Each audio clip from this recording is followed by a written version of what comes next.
जवानों मैं आपसे मुखातिब हूँ, अगरचे जवानी मस्तानी होती है, जरा इस मस्तानी जवानी को तहज्जुद के मुसल्ले पे लाके देखो। क्या मस्ती चढ़ती है सजदों के अंदर, क्या लुत्फ है क़याम के अंदर, क्या सुकून है रुकू के अंदर। इस जवानी को मालिक की चौखट पे लाओ, फिर देखना कि ये जवानी कितनी लज्जत आफरी होती है, और फिर इस जवानी के बदले में अल्लाह ताला तुम्हें क्या क्या अता फरमाता है। अपने ख्यालात को काबू में करें, अपनी नमाज में यकसु हो जाएं। बड़े सजदे में हो और खड़े दुकान पे हो तो फिर सजदा सरूर बख्श नहीं होगा, फिर क़याम लज्जत आफरी नहीं होगा। तो अपनी नमाज को इस कदर यकसु कर लो कि जब तुम सजदे में हो, क़याम में हो, रुकू में हो, तो सजदे क़याम और रुकू की लज्जत तुम्हें हासिल हो रही हो। वो आदमी जिसमें तन्हाई में अल्लाह का जिक्र किया, अल्लाह को याद करने बैठ गया, कोई देखने वाला नहीं था, वो तन्हा था, अपने बंद कमरे में था, अपने रब को याद किया।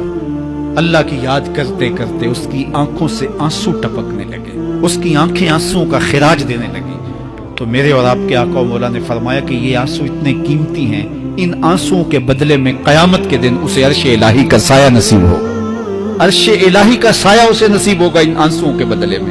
रूमी अलैहि रहमा फरमाते हैं, जहां पानी गिरता है वहां सब्जा उगता है, जहां आंसू गिरते हैं वहां रहमत उतरती है। तो इसलिए जो अल्लाह की याद में रोने का लुत्फ है और अल्लाह की याद में आंसू बहाने का अजर और सिला रखा गया है, ये गुनाहों को धो डालता है, ये अंदर की सफाई और सुथराई का सबब और जरिया है। मेरे और आपके आका मौला ने फरमाया, रातों की तन्हाइयों में उठ के कुरान पढ़ा करो और कुरान पढ़ते हुए रोया करो। फिर फरमाया, फ़इल्लम तबकू फतबाकू, अगर रोना ना आए तो रोने की कोशिश किया करो। हजरत दाता गंज बख्श अली हजवेरी से एक मुरीद ने कहा, हजरत अगर रोने की कोशिश करें फिर भी रोना ना आए, फरमाया फिर अपने मुकद्दर पे रोया करो। तुम इतने संग दिल हो गए हो कि तुम्हारी आंखें आंसुओं का खिराज नहीं देती। जो रोना नहीं जानता वो अल्लाह की रहमतों को और अल्लाह की करम नवाजियों को कैसे समेट पाएगा।